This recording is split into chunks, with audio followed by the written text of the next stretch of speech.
Saudações, pessoas! Sejam bem-vindos a mais um episódio do Vira Casacas Podcast.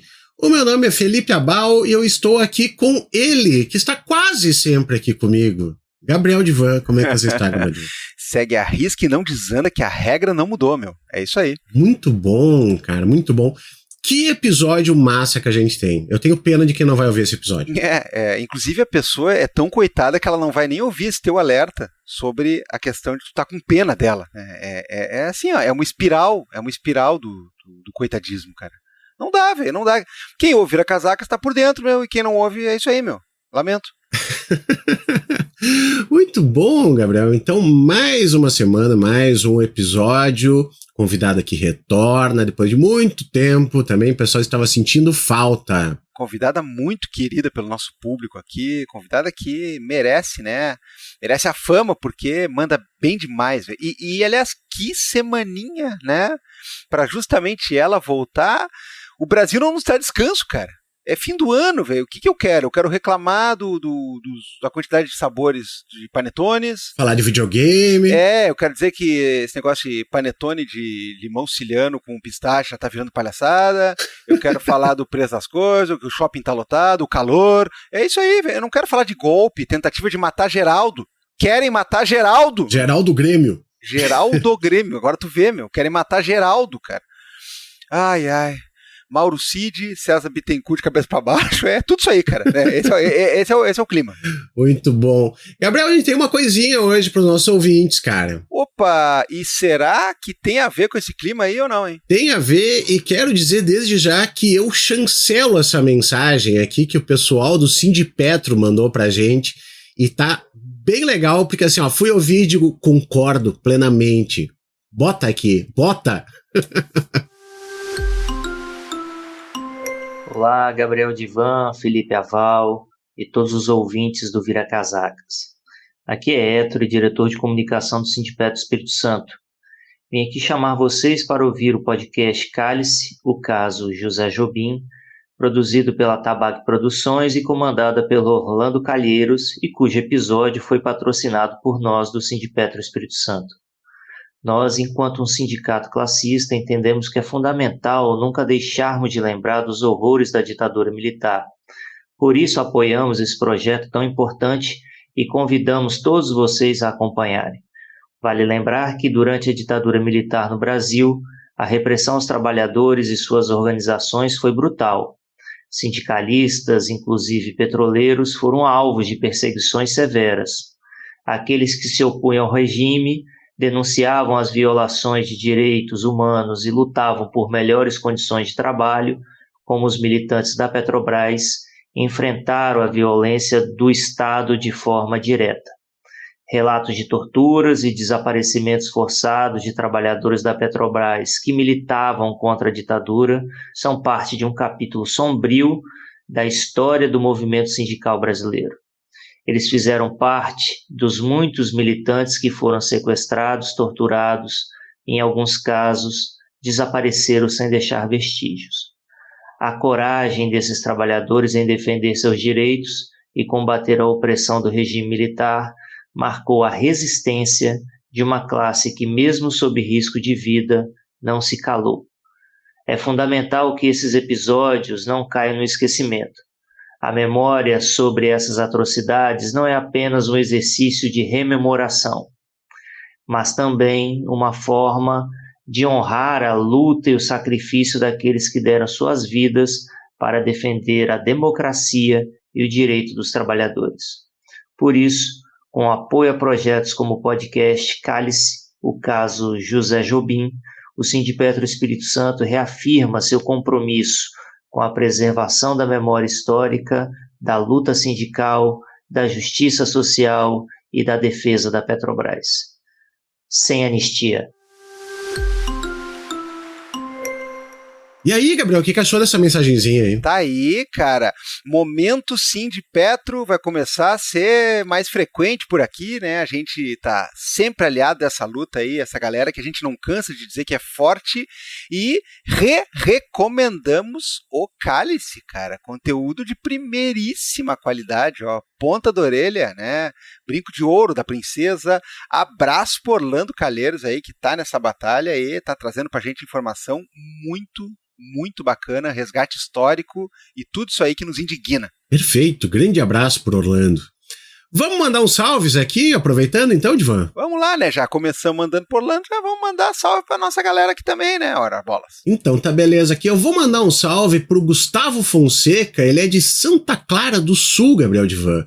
E é um grande ouvinte do Vira, então aqui, ó, merece um salve da nossa parte. Ele é de Santa Clara do Sul. Aí eu pensei que tu ia trazer alguma informação assim. Não sei nada de Santa Clara do Sul. Eu também não sei nada.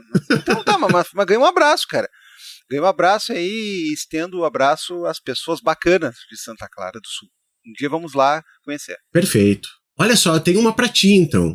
A Milene Fernandes, lá no Instagram, ela pediu, manda um salve pra mim, sou fã do Vira e do professor Divão. Olha aí, olha aqui, ó, cara.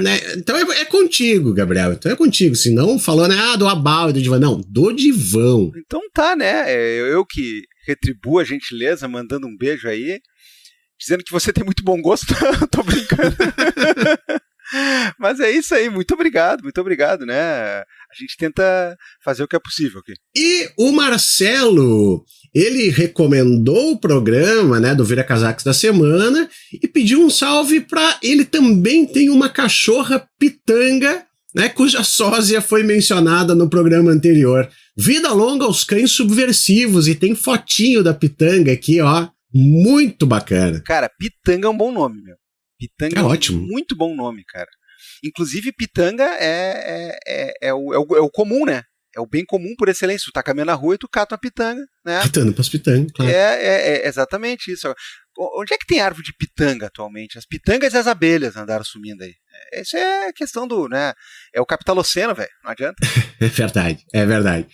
O que eu tenho aqui é isso aí, Divan. Se tiver algum salve, agora é hora. O meu salve vai no estilo carapanesco, né? Vai um salve geral aí para todo mundo que nos acompanha, que nos repercute, todo mundo que curte a gente em todas as plataformas, todo o serviço de streaming, que dá avaliação, que bota estrelinha, que ouve pelo YouTube, que ouve por qualquer outro lugar onde a gente esteja lá, vai no site viracasacas.com para ver as dicas culturais e comprar pelos nossos links quando tem coisa de comprar. E para todo mundo, então, que fortalece do jeito grátis, do jeito que é só, né, é o alcance do dedo. Agora, se você quiser fortalecer o Cálice, o Vira Casacas, né, projetos aí que precisam de apoio, projetos aí que são feitos na raça, projetos que são feitos com muito carinho, com muita vontade indignada, você tem que lembrar que, ó, muito melhor do que ficar falando mal, né, e reclamando que o jornalão tem paywall e que só escrevem atrocidades e diabruras, vai lá e colabora com projetos que nem o nosso. Vai lá em apoia.se/viracasacas ou vai em orelo.cc, se cadastra lá, faz seu login lá, e você pode contribuir com R$5 mensais, cara. Não, é uma barbada. A gente não tá nem falando mais assim, ó, R$10, R$10 mil, R$132 mil, R$26. Não, nós estamos falando assim, R$5 mensais. Claro, editando o valor para esse que eu falei, principalmente esse último aí, você pode também, né? Você pode também. Agora, R$5 mensais já nos ajuda demais. Então, por favor, né? Quando eu vejo aqueles caras dizendo assim nas redes sociais, né? Cancelei a minha assinatura da Folha porque vá pra puta que pariu com essas bobagens que... cancelou da Folha, cara? Então é o seguinte, meu, pega R$5 do cancelamento da Folha e apoia o Vira Casacas. E ainda sobra para comprar aí um picolé, velho. Sobra para comprar, né, um suco, né, pitanga, sei eu, né? O que você quiser. Mas eu pensei, Divan, tu roubou o que eu ia falar, cara, porque eu vi a mesma coisa assim da galera sempre falando, né? Vou cancelar a minha Folha, vou cancelar a Netflix, vou cancelar o não sei o que, tá tudo ruim. E tá tudo ruim mesmo, né? Então usa um pouquinho disso aí, pega ali, ó, vai um tanto pro Cálice, vai um tanto pro lado B, vai um tantinho pro Vira Casacas. Você cancela o troço de uma empresa pau no cu e ajuda uns 6 projetos independentes. Ó, que maravilha, cara. Cara, é assim, ó, é aquela história. Você troca um saco de cocô pela motocicleta 0 km? Não, é isso, essa é a parada de algumas pessoas.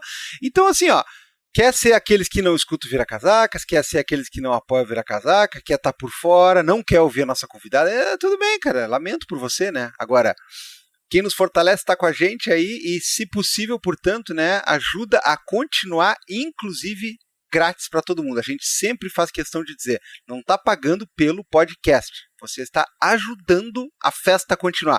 Sabe aquele rateio que rola, né, o rachide no meio da festa? Ô galera, vai acabar a cerveja, tal. É isso aí, cara, ajude a festa a continuar. Perfeito, vamos pro episódio, nada mais. Dale. Gabriel Divan! Que beleza, hein? Que beleza! Nada como mais um dia na democracia, né? Fantástico. Melhor do que isso, só uma convidada que a gente adora, que fazia um tempo que não vinha aqui, mas hoje marcou presença. Ah, isso é verdade, né, cara? Peguei quando entrei em contato e digo, o pessoal está sentindo saudades tuas. Sempre tem gente que pede, né? Cadê ela aqui para comentar as coisas? Então, finalmente conseguimos, a gente está muito feliz. Faça as honras, Gabriel Divan. Diga ali, então, né? Aquele de sempre. Bom, estamos aqui com nada mais, nada menos, ninguém mais, ninguém menos do que Isabela Calil. Muito bom dia, boa tarde, boa manhã, boa madrugada, seja lá quando o pessoal está te ouvindo. Boa tarde, bom dia, boa noite. É um prazer estar aqui. Eu já estava com saudade também de participar do Vira. Ah, coisa boa. Olha aí, Isabela já esteve aqui conosco mais de uma vez, são sempre programas muito bacanas, muito ouvidos, tu tem muita audiência aqui com a gente, ou melhor, né, a gente tem muita audiência aqui quando você está conosco, Isabela. Mas, né, é preciso dizer que talvez alguma pessoa desavisada, que não é uma pessoa, Felipe, que carece de boas fontes, às vezes tem isso aí por aí ainda, né? O nosso trabalho é ajudar essas pessoas aí. Talvez a pessoa não conheça o teu trabalho, não tenha te escutado aqui ainda, não saiba onde é que tu anda, que pesquisas tu anda fazendo e tudo mais, então sempre tem aquela coisa, né? Vamos dar uma chance para essa galera, né, Isabela? Vamos fazer o seguinte, então. Te apresenta aí com aquela apresentação que é sempre possível no Vira-Casacas, onde vale desde currículo Lattes até signo e tudo mais. A gente andou falando de signo esses dias sem entender nada, né? Foi fantástico. Tá bom, então. Bom, para quem é de signo, eu sou de Touro, nasci em abril e pesquiso, enfim, sou antropóloga e pesquiso já faz bastante tempo, estamos há quase 15 anos, pesquisando extremismo, extrema-direita, bolsonarismo e o que mais tem vindo por aí. E aí trabalho com pesquisas etnográficas, né? Então, ou seja, faço pesquisa de campo. Nós começamos a fazer pesquisa de campo presencial, né, em protesto, manifestação de rua, e depois fomos migrando para o ambiente digital, principalmente na pandemia. E aí estamos, enfim, nessa pesquisa e mais recentemente integro uma frente de combate ao discurso de ódio e extremismo do governo federal, e tenho atuado nessa dimensão de radicalização da sociedade, ódio, extremismo. Bom, se você vive na Lua aí ou não está ligado em notícias e nas principais análises de qualidade, Isabela é uma das pessoas aí, é uma das vozes que mais tem a nos esclarecer e que mais tem a nos colocar de uma maneira bastante lúcida essa coisa que, basicamente, né, ninguém sabe, que é o que está acontecendo em termos disso tudo que ela acabou de falar. E eu já começo fazendo uma pergunta para a Isabela, porque tem um camarada, meus amigos, que é um jurista, tá? Eu acredito que foi na melhor das intenções, tá? Eu não vou botar a cartada de que a pessoa estava envenenada, estava com algum interesse obscuro. Eu acredito que foi na boa intenção. Mas, assim que começou o ano passado, veio um artigo num desses grandes jornais, né, desses aí, sabe como é que é, né, que disse assim, olha, tá tudo bem e tal, só que assim, o STF já cumpriu o seu papel, a gente já teve aquele momento de esticar a corda e tudo mais, agora é hora de trabalhar com a estabilidade. E na época eu peguei tanto no pé disso aí, porque a gente está vendo um rescaldo de um golpismo e de uma coisa que é basicamente inédita na história recente do nosso país. E a pessoa vem com uma ousadia querer dizer assim, não, agora já deu, já foi eleito o outro governo, já tem um lá que está aí inelegível, já tem tudo isso daí, então agora vamos parar com essas bobagens e vamos lidar. Na verdade, essa minha bronca, esse meu ranço, ele acabou se mostrando mais atual do que nunca, porque agora, basicamente, todo mês vem um tal de um artiguinho de opinião dizendo assim, olha, vamos lá, deixa pra lá essas coisas, até o cúmulo do próprio Bolsonaro esses dias vir com um artiguinho, né, dizendo assim, não, a democracia tá aí, o negócio é virar a página pra frente, inclusive me anistiando, né, e aos meus amigos, né, e tudo mais. Isabela, me diz uma coisa, o quanto longe a gente ainda está de uma normalidade democrática que faça a gente virar a página, por exemplo, para a página do horóscopo, para a página do esporte? Quando é que a gente vai parar de se preocupar com golpismos, com ditadura, com militarismo, com planos macabros e com todo esse resquício aí desse outro governo aí que acabou, mas continua por aí, né? O cheiro e os tentáculos estão por aí. Nossa, Divan, acho que vai demorar um pouco ainda, até porque, isso que você falou, a gente está vivendo um rescaldo do golpismo e tem muita coisa ainda para acontecer. Nesses últimos dias teve algumas coisas que me chamaram bastante atenção, teve até um texto do Butzmann, da Folha de São Paulo, atentando para isso, né, chamando atenção para isso, de como é que a gente teve uma série de entrevistas, tanto do Temer quanto do Bolsonaro. Para quem não acompanhou, o Bolsonaro foi entrevistado e chegou a dizer que seria candidato em 2026, coisa que é impossível, porque ele está inelegível, e ainda apontou Michel Temer como um possível vice para essa chapa. E aí o Temer respondeu, enfim, então o que a ombudsman da Folha mostrava era exatamente isso, como é que ficou essa notícia, que a entrevista foi fatiada em diferentes partes, né, então ela acabou aparecendo em 5 textos diferentes, 5 reportagens diferentes, mas como que a gente estaria talvez dando, como diria minha avó, bom dia cavalo, né, ou seja, você está falando com alguma coisa que não tem o menor sentido, porque Bolsonaro está inelegível, né? Então um pouco normalizando a possibilidade de Bolsonaro voltar para o cenário político em 2026. Fora isso, Bolsonaro deu outras entrevistas, não só essa, chegou a falar em um dado momento em a ideia de que a gente estaria vivendo uma democracia relativa. Acho muito interessante o Bolsonaro, de repente, ser um especialista em democracia, né, e conceituar e estar nessa defesa da democracia. Mas, de qualquer maneira, acho que a gente agora passa por diferentes estágios. Tem muita coisa ainda para acontecer em termos de inquéritos, de investigação. A gente teve agora essa ação da Polícia Federal que aponta, mais do que uma minuta de golpe, né? É uma página, são 3 páginas de conspiração, de extremismo, de plano de assassinato, né? De presidente, vice-presidente, ministro da Suprema Corte, e isso, enfim, passa até o que eu acho que seria golpe, né? A gente tem que achar outras palavras. Tem usado a palavra extremismo estratégico, acho que o nome disso é extremismo mesmo, nem passa só a ser golpe. Então, ou seja, a gente tem muita coisa ainda para acontecer. Tem investigação, tem processo judicial, tem eventualmente prisão. Então eu acho que está longe da gente colocar um fim, digamos assim. O bolsonarismo tenta dar um fim rápido, né, e eficiente para eles, que é assim, não, vamos esquecer tudo, deixa quieto, não vamos mais tocar nesse assunto, bola para frente, agora é pensar no futuro, etc. Mas isso não vai acontecer, né? Eu acho que os acontecimentos recentes, tanto do atentado em Brasília, quanto agora das investigações da Polícia Federal, mostram que isso está longe de acontecer, ainda bem, e a gente vai ter ainda muita repercussão. Acho que 2025 vai ser um ano longo. Olha, eu queria ainda te ouvir um pouco mais sobre isso, ou nesse cenário ainda, porque recentemente a gente teve tentativa de uso de pelo menos 2 instrumentos jurídico-político-constitucionais em favor dessa trupe, em favor dessa ideologia, em favor desse golpismo ou desse extremismo, né? A gente lembra há alguns anos a tentativa de concessão de graça ao Daniel Silveira, quer dizer, você transforma uma possibilidade de instituto onde o executivo, de uma maneira muito rara no nosso sistema, consegue interferir num cumprimento de pena, dado algum motivo extraordinário ou diferenciado, mas nesse caso do Daniel Silveira foi simplesmente um dia depois de uma condenação estabelecida após o processo ter terminado, o Bolsonaro lança a mão da graça, né, que o pessoal apelidou de indulto individual, né, para fazer uma comparação com aquele indulto tradicional do fim do ano, mas que não é a mesma coisa, e simplesmente lançou mão dessa cartada para tentar botar o cara na rua no outro dia. E, obviamente, o próprio STF avaliou essa jogada, avaliou essa trapaça aí e tratou de reverter.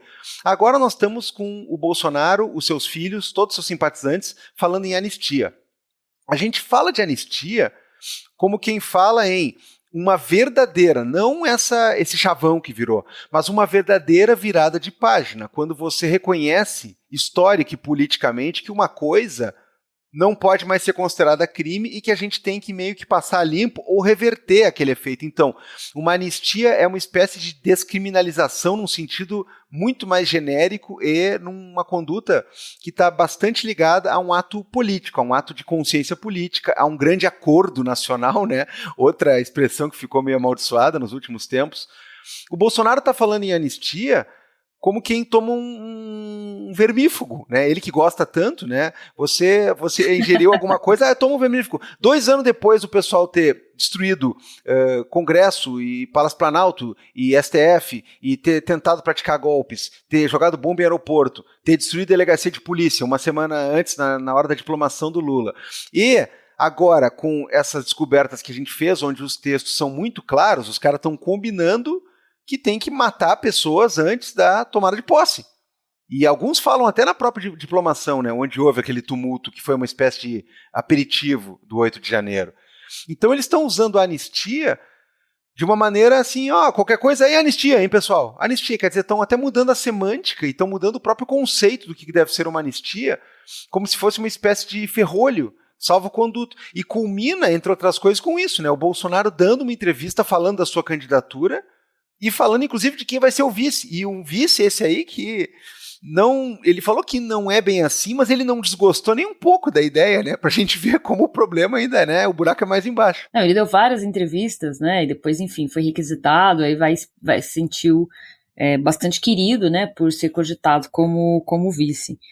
Eu acho que tem uma coisa aí sobre a questão da anistia que é a seguinte, né? Então, por partes. A primeira me chama a atenção como é que o termo relacionado à ditadura, né, e aí então a ideia de anistia, a próprio uso indevido da categoria de presos políticos, né, eles chamam os golpistas do 8 de janeiro de presos políticos, então, ou seja, né, então eles tentam inverter a lógica, é como se fosse basicamente o seguinte, a narrativa toda, a gente vive um estado autoritário, eles estão lutando pela democracia, aí eles foram presos de maneira indevida, por uma parte autoritária do Estado, por isso eles são presos políticos, né? Eles foram presos porque eles estavam reivindicando uma posição política, democrática, e aí agora é a ideia de anistia para dizer, bom, agora deixa quieto, né? É como se fosse quase que o seguinte, o Estado está errado, então é quase como se o Estado assumisse o erro, digamos assim, então estávamos errados em prender os golpistas do 8 de janeiro e agora vamos dar anistia para todo mundo e ficar todo mundo certo e tocamos, né?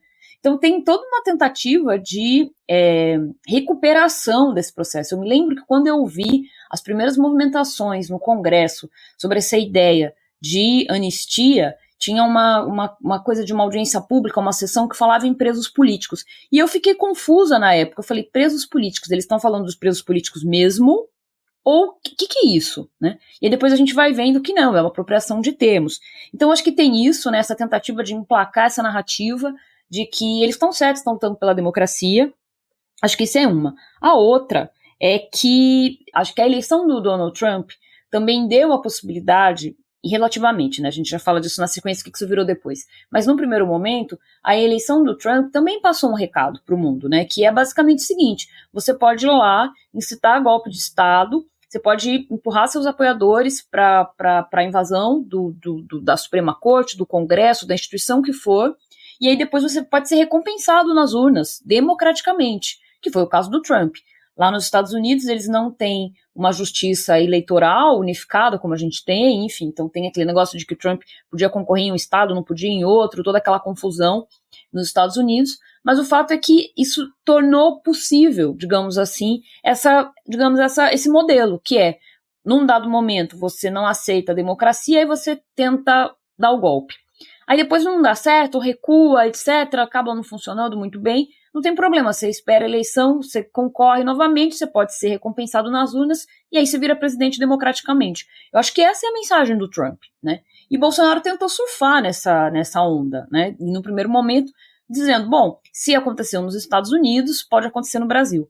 Isso me lembra muito aquele meme, vocês lembram aquele meme que os cariocas fizeram, dizendo assim, o que aconteceu em São Paulo não acontece no Rio de Janeiro porque o carioca é educado? Vocês lembram desse meme?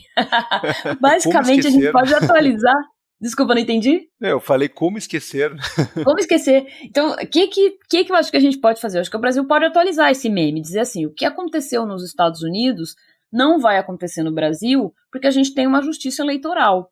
Então, assim, acho que esse é o ponto. A gente não tem como ter o mesmo modelo dos Estados Unidos, porque são realidades diferentes. O Trump não é o Bolsonaro não é o Trump, mas ele tentou ali emplacar. E o que me chama muita atenção é essa tentativa de normalizar, de transformar o Bolsonaro, de colocar um terno no Bolsonaro de republicano, de alguém que representa valores democráticos.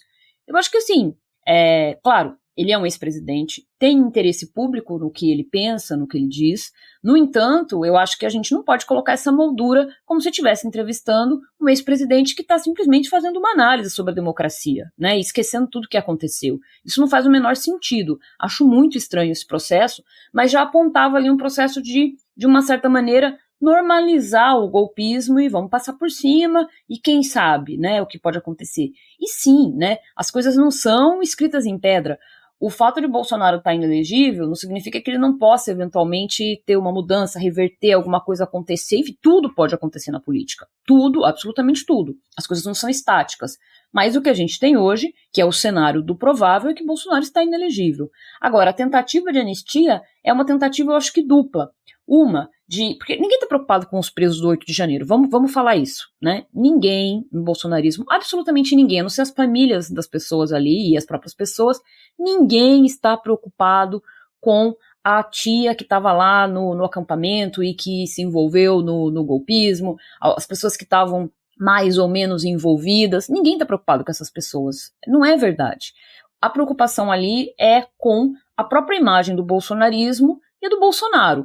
Então, o que acontece? A anistia para os presos do 8 de janeiro, ela tem um efeito duplo, porque ao anistiar os 8 de janeiro, você torna mais possível esse processo de normalização do Bolsonaro, porque se os próprios presos do 8 de janeiro foram anistiados, então por que a gente vai ficar remoendo essa história, responsabilizar o Bolsonaro ou outros atores que podem não estar lá, né, não estavam lá no dia, mas que foram responsáveis pelo plano de fazer esse golpismo, foram responsáveis por mandar ônibus, foram responsáveis por financiar os acampamentos, enfim, tudo isso, né? Foram responsáveis por dar informação privilegiada de como entrar, o que fazer, enfim, todos os indícios que a gente tem, inclusive da participação eventual até de políticos nesse processo. Então, assim, ninguém está muito preocupado com os presos de fato do 8 de janeiro. É uma tentativa de, em primeiro momento, normalizar o Bolsonaro e transformar isso numa coisa menor. Ah, foi só um acampamento ali, foi uma coisa que aconteceu, mas uma coisa pequena, né? Não teve um efeito maior, etc. E aí depois, se possível, claro, tentar reverter esse processo de inegibilidade de Bolsonaro. É basicamente isso que está em jogo. É muito importante isso aí, né, Isabela, porque tem muitas coisas em jogo acontecendo. Agora, uma das coisas que eu queria te perguntar, né, a gente dando esses passos para trás, porque parece, né, de tédio a gente não morre, né, com tanta coisa acontecendo, mas assim, eu queria te ouvir a respeito da questão da radicalização dessa base bolsonarista, dessa base conservadora, de extrema-direita, etc. Porque também o que aconteceu alguns dias atrás foi a questão do cara que foi lá, então, para Brasília e tentou jogar explosivos, que eram muito mal feitos, era coisa com rojão, com fogos, etc. Mas mesmo assim, né, é uma coisa que choca bastante a gente, né? Porque é uma situação que uma pessoa, né, os meios de comunicação fazem questão muito de, né, colocar que era um cara comum, que era um cara legal, era uma pessoa bacana, só resolveu ir lá e jogar explosivos no STF, né, em Brasília, etc e tal. E isso é uma coisa que eu acho que pode ter muita ligação com isso que tu tá falando de apropriação de termos, né, por causa que esse pessoal me parece que se vê muito como herói, né? Como uma pessoa que está defendendo liberdade, que está defendendo democracia, que está libertando do mal, né? Toda essa questão de uma retórica bem elaborada. Como é que tu anda vendo essa questão, Isabela, assim, porque não terminou na eleição, não voltamos à normalidade, não voltamos a uma democracia plena, e esse pessoal, enquanto a gente não talvez enxergue o que está acontecendo, eles estão aí e estão planejando coisas ainda, mesmo que seja nesse termo que também é meio absurdo do lobo solitário. Talvez a gente precise dar um passo atrás e entender que isso também é um processo longo, né? Pelo menos do ponto de vista das pesquisas que a gente fez e tem feito sobre bolsonarismo e sobre extrema-direita, entendendo que o bolsonarismo é uma parte disso, né, mas não é o todo, mas que por um período grande de tempo foi uma parte significativa, né, da aglutinação de forças da extrema-direita. Tem uma questão que no nosso caso, do ponto de vista de pesquisa, como é que a gente começou a olhar esse processo de mais... É até difícil falar em radicalização, porque se é extrema-direita, falar em radicalização dá a impressão até como se tivesse uma coisa moderada, né? Não, mas é que nos falta até vocabulário para isso. Mas esse processo de escalada para o extremismo, né? Ele começou, claro, né, você tem discurso extremista desde sempre, até antes do Bolsonaro se candidatar, né, à presidência, mas, digamos, de mobilização social mesmo forte, ele começa na pandemia. Então, na pandemia, você tem ali a minha impressão é que o bolsonarismo vê uma oportunidade que é a seguinte: a pandemia pode dar a possibilidade de se criar um estado de exceção, né? E, inclusive, eles chegaram a tentar isso, né? Então, a pandemia, pela própria natureza, né, da crise e da emergência sanitária, é a possibilidade que acho que eles viram de instalar um estado de exceção e aí, enfim, talvez suspender eleições ou, enfim, fazer alguma mudança e se perpetuar no poder. Então, o que acontece? Eles tinham tanta certeza de que isso era possível que eles começaram a investir muito forte nisso, né? E dizendo isso para os apoiadores, né? Com todas as letras, né? Então, acho que esse é um primeiro momento de que tem uma tentativa ali de emplacar um estado de exceção. Seria alguma coisa quase como um autogolpe, alguma coisa assim. E aí depois, isso vai ficando cada vez mais se acirrando, e aí chega lá para 2021, eu me lembro que, mesmo em entrevistas, em comentários, as pessoas perguntavam, mas o Bolsonaro está fazendo isso. Como ele está fazendo isso, né? Ele não vai ganhar a eleição desse jeito. E repetidamente, em diversas situações, a minha resposta sempre foi: mas o plano dele não é ganhar a eleição mais, ele não precisa, porque ele está tão certo de que ele consegue dar um golpe, que ele não está muito preocupado em fazer maioria eleitoral. Então ele não está preocupado em... Aparecia de vez em quando isso, né? Bolsonaro está moderando o discurso. Não, ele não estava preocupado realmente em conseguir maioria de voto, maioria de eleitores para entrar no processo democrático. Então, assim, não. O ponto era, eles tinham tanta certeza que daí eles poderiam, enfim, dar um golpe na sequência, ganhando ou não, né? Se ganhasse, ok, segue. Se não ganhasse, iriam fazer algum tipo de intervenção, que eles começaram, pelo menos do ponto de vista da nossa pesquisa, a mudar a estratégia política daquilo que antes era o cidadão de bem, para o que a gente chamou da nossa pesquisa do patriota. Então, qual que é a diferença? O cidadão de bem é tudo aquilo que a gente viu em 2018, aquelas figuras, a tia na rua, o tio do Zap, as pessoas ali, os jovens também se mobilizando, mulheres pro Bolsonaro, tudo isso que a gente já viu. Acontece que em 2020 você tem uma mudança, que a gente começou a cobrir manifestação, e aí ele tinha isso também, eles queriam ir pra rua, não estavam respeitando as diretrizes, né, de distanciamento social. E aí o que a gente começou a ouvir? A gente começou a ouvir coisas do tipo: se for preciso, eu morro mesmo. Eu vou para o chamado para a pátria, eu coloco minha vida a serviço do capitão. E a gente começou a escutar isso não de uma pessoa, de duas, de três, mas assim, a gente começou a escutar muito isso. As pessoas indo para uma situação que eu acho que é muito o perfil desse atentado, né, em Brasília agora recente, que eu vou morrer por uma causa, estou defendendo a democracia, minha vida agora, o sentido dela é esse, e não tem problema se eu morrer, porque eu preciso realizar esse feito, esse propósito. Então, ou seja, é mais ou menos nesse período que, de uma certa maneira, para uma parte dos apoiadores, isso vira eu tenho um pouco de cuidado para dizer que vira seita, porque dá a impressão de que é um fenômeno religioso e que não tem racionalidade, mas assim, é quase isso, né? Vira uma coisa que ela sai da racionalidade política e ela vira um propósito de vida das pessoas, com as pessoas, inclusive, com a possibilidade de entregarem as próprias vidas para esse processo. Então, assim, isso começa já faz tempo, já faz muito tempo. Então, reverter esse processo vai demorar muito tempo. No mínimo, o mesmo tempo que demorou para ser construído, no mínimo. Então, a gente está falando aí de alguma coisa entre 5 anos, 10 anos, da gente tentar reverter, em parte, esse processo de extremismo e esse processo de radicalização. Então, isso que apareceu no atentado é uma coisa que a gente estava vendo já em 2020. As pessoas dizendo isso, dizendo assim, eu vou para lá para fazer X e Y contra os ministros da Suprema Corte. Tinha variações, inclusive. Teve uma mudança, tinha uma coisa muito no início de 2020 contra o Congresso. Então, tudo era assim, era o Congresso, fechar o Congresso, marchar contra o Congresso, fazer isso, aquilo outro com os congressistas. Só que o que aconteceu? Entrou o orçamento secreto, o chamado orçamento secreto. E aí, misteriosamente, o Congresso deixou de ser alvo. E por que eu estou trazendo esse dado? Porque quando a gente olha a ideia de que é algo completamente racional, a gente dá a impressão de que, assim, que não tem um controle, que não tem uma estratégia, que não tem um ordenamento. Agora, se teve um ordenamento para tirar o Congresso do foco e colocar a Suprema Corte como foco, direcionar todos os esforços e todo o ataque contra a Suprema Corte, significa que tem uma racionalidade mínima. Com isso eu não estou dizendo que as lideranças controlam completamente seus apoiadores. Chega uma hora que ninguém mais controla. Só que eu estou dizendo o seguinte, tem uma racionalidade, tem uma intencionalidade. Então não é simplesmente um surto coletivo que não faz sentido. Perfeito, muito bom. Gabriel Divan, bastante coisa. Bastante coisa, mas eu queria, Isabela, focar um pouco ainda no que tu tinha falado antes, porque nós fizemos uma série de materiais e lives e tudo sobre a questão da eleição dos Estados Unidos, e existe muita confusão, né? A gente vê pipocando por aí, e tu deve saber mais do que nós, né?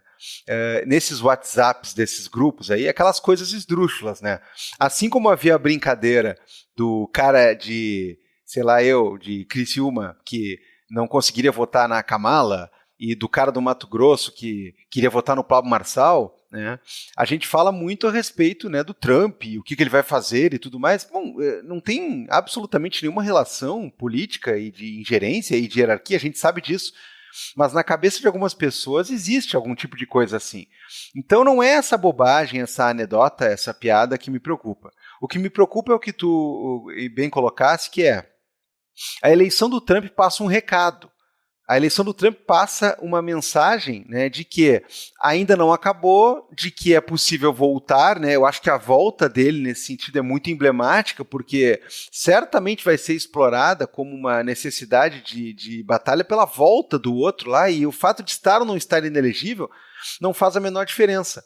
Mas eu queria também que tu comentasse sobre isso, sobre a ambiência que existe, porque a gente tem pessoas dispostas a fazer uma maluquice como essa.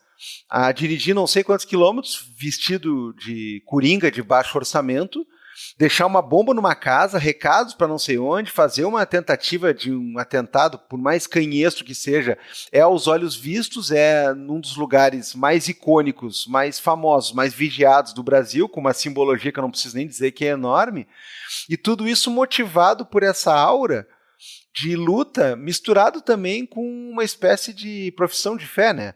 Que a pessoa, se ela vai lutar pelo que é certo e se ela vai lutar por aquilo que ela acredita, são dois grandes componentes. Mas também tem essa questão de possibilidade. Se na cabeça deles fosse impossível um Bolsonaro voltar e instituir um governo da direita para sempre, na base de um golpismo que não se assim considera, se não fosse na cabeça deles possível achar que fazendo isso o STF e o governo de maneira geral vai retroagir, vai se curvar, eles também não fariam.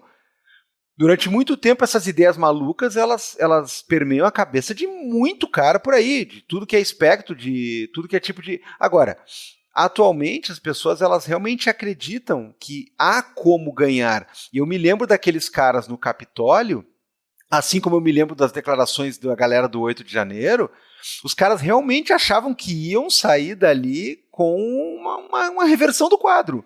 É o Biden que não vai ser empossado, é o governo Lula que não vai chegar a começar, e aí o cara vai lá e acho que vai curvar o STF e tudo mais. Ou seja, existe essa ambiência de que esses caras não só estão certos, como de que o que eles querem é possível. E a volta do Trump, por mais que seja uma coisa totalmente diferente, porque afinal de contas ganhou uma eleição, concorreu de novo e ganhou, né? Ela é um componente simbólico muito importante, né? E tem uma coisa nesse quadro que você traz, que eles acreditam em uma coisa que é impossível, né? E o que é mais complexo, que eu acho que isso talvez a dificuldade da gente trabalhar com esse tema, é que tem coisas que não são tão impossíveis assim, né? Então, acho que esse é o ponto, que se a gente dissesse, então vamos pensar a política nos últimos 10 anos, né? Quando o Trump se candidatou, né, lançou sua candidatura, eu me lembro que vários analistas riam disso, falavam assim, não, é impossível, né? Ele é um apresentador de TV, ele é um clown, né, um palhaço, né? Isso aí não vira nada, né? E aí, no final das contas, ele ganhou a eleição. Uma coisa parecida aconteceu com o Bolsonaro aqui, né? Vocês lembram disso? Ah, não, Bolsonaro, não, isso aí não tem como acontecer. E aconteceu. Então, acho que tem uma coisa que é a seguinte, inclusive agora, essa operação da PF que mostra essa conspiração, esse plano extremista, né, de assassinar presidente eleito, vice-presidente eleito e ministro da Suprema Corte, mostra que isso também, assim, isso quase aconteceu. A gente não sabe ainda exatamente por que não aconteceu, né? Uma parte a gente pode até já deduzir, né, que tem uma coisa para nossa sorte, eu acho que tem um grau de incompetência muito grande, né, para nossa sorte, né? Bolsonaro no seu governo não fez assim nem 1/5 do que ele havia prometido, por incompetência, ele não conseguiu fazer os próprios planos, até podia ter feito mais, para nossa sorte, né? Então, assim, perto do que ele tinha prometido, né, que ia fechar o Congresso, que ia fazer isso e aquilo outro, distribuir armas, assim, ampliou o acesso, mas não foi como ele tinha prometido. Então, assim, para nossa sorte, ele não conseguiu cumprir. Então, o bolsonarismo, para nossa sorte, ele tem um certo grau de incompetência, né? Porque a partir do momento que você percebe que se redige um plano, uma conspiração, claramente falando de assassinato de lideranças políticas e a linha sucessória presidencial. E aí você imprime isso, essa parte da impressão é um negócio que pra mim, assim, é o que mais, eu tô presa nessa informação ainda, sabe? Pra mim é a parte mais, assim, estranha, que é você redige isso, você diz com todas as palavras, você nomeia de um modo óbvio, ainda que eles não sabiam que o Alckmin não estava mais no PSDB, e aí você imprime isso, você vai numa impressora, você manda para a impressora imprimir isso. Então, assim, para mim isso é um grau de... Tem gente que pode dizer que é um grau de muita confiança, né? Então, assim, pode ser, mas, assim, é um grau de incompetência também que me choca. Assim, duas coisas me chocam, é o plano em si e a incompetência na execução do plano, para nossa sorte, né? Então, assim, isso poderia ter sim acontecido, se não fosse esse grau de incompetência, e vamos ver quais são as razões também que isso não aconteceu, mas você tem ali uma possibilidade, um campo de possibilidade. Então, acho que tem uma coisa sobre o extremismo e sobre o golpismo no geral, que é um pouco estranho de dizer, mas que é como se abrisse espaços no universo de possibilidades que não estavam dadas antes. Então, se alguém dissesse pra gente, se alguém acordou do coma, imagina que a gente entrou em coma em 2014, e alguém chegasse e falasse assim, olha, você acordou do coma, deixa eu te contar o que aconteceu na política nos últimos 10 anos, vou te contar rapidinho, e fizesse um compacto, eu não iria acreditar. Se alguém dissesse pra mim assim, falasse assim, olha, aconteceu isso, eu falasse assim, não, é mentira, para de brincar comigo, eu tô tendo alguma alucinação com a medicação, porque não é possível que isso possa ter acontecido. Então tem isso também. Existe uma dimensão do afeto, uma dimensão do sonho, que é pesadelo, né, porque sonho e pesadelo são juntos, né, uma dimensão de algo da fantasia que vai se realizando, que isso é muito mobilizado. Então torna possível coisas que seriam impossíveis, né. Então, acho que a gente também precisa lidar com o fato de que muitas coisas que são enunciadas e que num primeiro momento são impossíveis, elas podem se tornar um campo de possibilidades com muito esforço, depois de muitos anos, muita violência, extremismo, mortes, mas se torna. Então, eu acho que isso serve para a gente, eu acho que como digamos assim, um alerta, né? Quando a gente olha uma pessoa no espaço público enunciando determinadas coisas, por mais que isso possa parecer uma esquizofrenia, uma coisa que é completamente fora da realidade, etc., é de chamar atenção quando a gente começa a ver, não uma, mas duas, mas várias, isso se repetir e ganhar cada vez mais adeptos, etc., etc., é uma coisa para a gente olhar. Então, para a gente não repetir, eu acho que uma coisa que alguns setores da sociedade brasileira fizeram, que era de olhar e falar assim, não, mas isso não é nada, isso aí é só um maluco, isso aí não é nada, isso é só uma coisa isolada. Eu já ouvi, enfim, como pesquiso manifestações de rua, e nas manifestações antigamente se enunciava todas essas coisas, esses planos de matar pessoas, etc., eram ditos no megafone, eram ditos no carro de som. Hoje não é mais assim. Se você vai em manifestações, você tem todo um cuidado ali, inclusive jurídico, que palavra você vai usar, fica ali numa ambiguidade. Mas antigamente, quando a gente começou a fazer pesquisa, eu faço pesquisa sobre extrema-direita em manifestação de rua desde 2011. Quando a gente começou a fazer pesquisa mais fortemente ligada a esses setores mais golpistas, que na época nem era bolsonarismo, né? Eram os chamados intervencionistas, eles queriam uma intervenção militar, entre aspas, temporária e constitucional. Nessa época, os caras pegavam o megafone, pegavam o carro de som e diziam abertamente o que está escrito nesses documentos. A gente vai fazer X, Y, Z, a gente vai fazer aquilo, outro. Então, para mim, não me espanta quando eu vejo essas coisas aparecendo, porque eu já estou escutando isso há 10 anos. Então, assim, eles já estão falando isso, só que o que acontecia antes? Me lembro que apresentar pesquisa, os resultados de pesquisa, comentava tal, eu não fico reproduzindo esse discurso, porque eu não acho que tem um ganho analítico disso, mas analisar, sim, né? E aí eu várias vezes escutava, mas isso é um bando de maluco, mas isso aí é um grupo pequeno. Quantos neonazistas são? Tinha 20 pessoas no máximo? Essa era só uma bandeira da suástica, isso não é nada. Aí a gente foi vendo, recentemente, né, uma história horrível da história brasileira, um cenário horrível, que é um assessor parlamentar fazendo um gesto supremacista dentro do parlamento. Né? E aí também isso, mas é só um gesto, é só ajeitar uma lapela. A gente vai dizendo assim, é só, tá tudo bem, é só. Então eu acho que essa ideia que você traz, essa ambiência e essa, digamos, algumas coisas que seriam impossíveis num primeiro momento vão se tornando possíveis, eu acho que fica pra gente como um alerta do como é que o extremismo opera na sociedade, tornando coisas impossíveis possíveis a partir do uso da violência. É muito interessante, Isabela, muito assustador, né? Mas é o que acontece. Eu tenho só dessa questão que tu estava falando, até do trumpismo, que o Divan puxou antes, assim, e também dessa questão que tu estava falando de talvez a gente tenha se acostumado com determinadas coisas, né? Normalizado determinadas coisas que não devem ser normalizadas.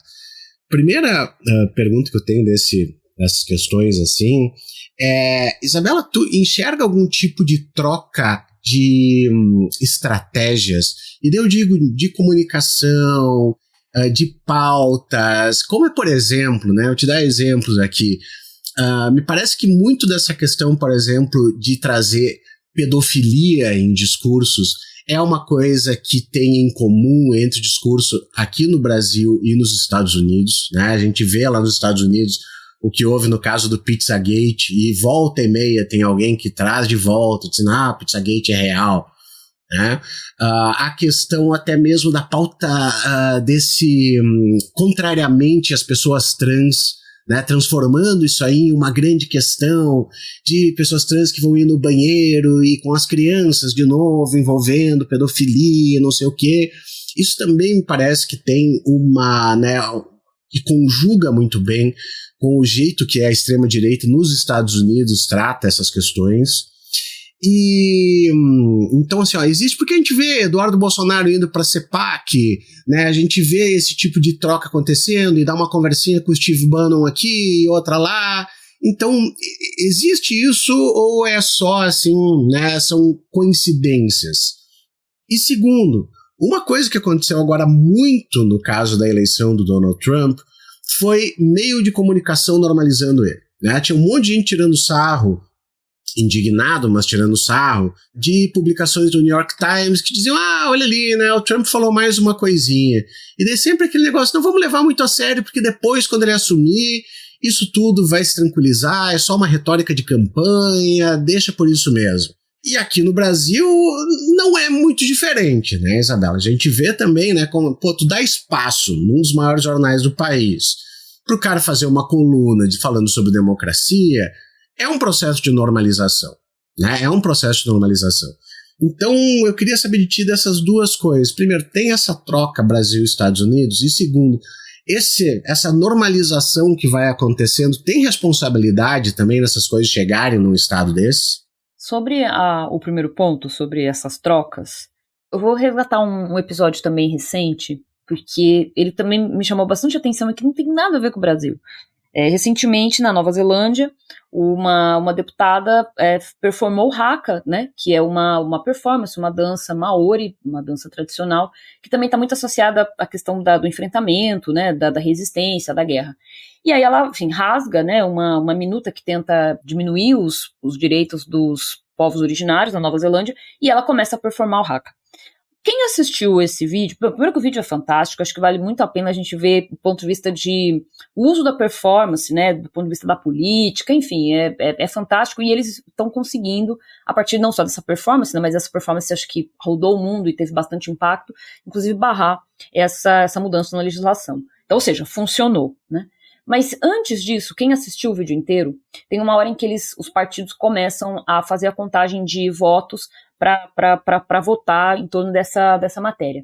E aí tem uma hora que, isso foi uma coisa que me chamou muita atenção, aí tem os nomes dos partidos, etc, de repente levanta um representante e diz assim, New Zealand first, né, então Nova Zelândia primeiro, ou seja, não erra é sempre a mesma coisa. Então assim, eu não conheço o contexto da Nova Zelândia, mas como eu conheço o contexto da extrema-direita, a hora que falou New Zealand First, é o nome do partido, eu já sei que é um partido de extrema-direita.